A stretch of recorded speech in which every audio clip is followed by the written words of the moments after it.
नमस्कार, सत्यदर्शन न्यूज मध्ये आपले स्वागत आहे। मी पायल शहा। एक नजर टाकूया आजच्या ठळक घडामोडीवर। भाजपच्याच लोकांनी पोलिसांवर दगडफेक केली। अभिजित दिपके दिल्लीतील जंतर मंतर इथं झालेल्या यूजी नीट पेपर फुटी विरोधातील आंदोलनावरून कॉकरोच जनता पार्टी आणि सत्ताधारी पक्षामध्ये आरोप प्रत्यारोपांची मालिका सुरूच आहे।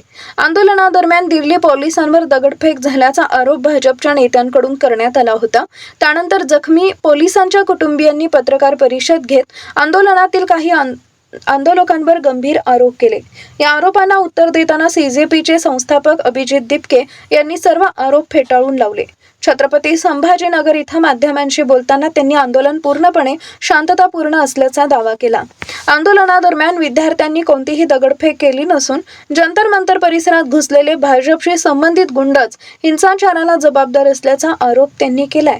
अभिजित दिपके यांनी पुढे सांगितलंय की पोलिसांवर दगडफेक केलेली आहे। बंगालच्या मुलांनी दिल्लीच्या पोलिसांवर दगडफेक केलेली आहे।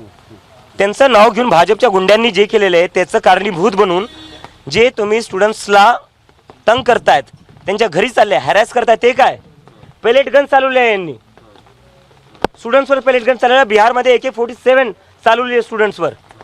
पोलिस याच्यासाठी पोलीस भरती झालेले आहे स्टुडंट्सवर AK-47 चालवायला। ज्या लोकांनी दगडफेक केली त्यांना अटक करा। बीजेपीच्या गुंड्यांनी येऊन 15 दिवसाआधी निशू नावाची मुलगी आहे, तिच्या वडिलांचं डोकं फोडलेलं आहे। याच पोलिसांनी त्या गुंडांना अटक नाही केलं। जेव्हा मी म्हणले यांना अटक का नाही करते तर तेव्हा हेच पोलीस होते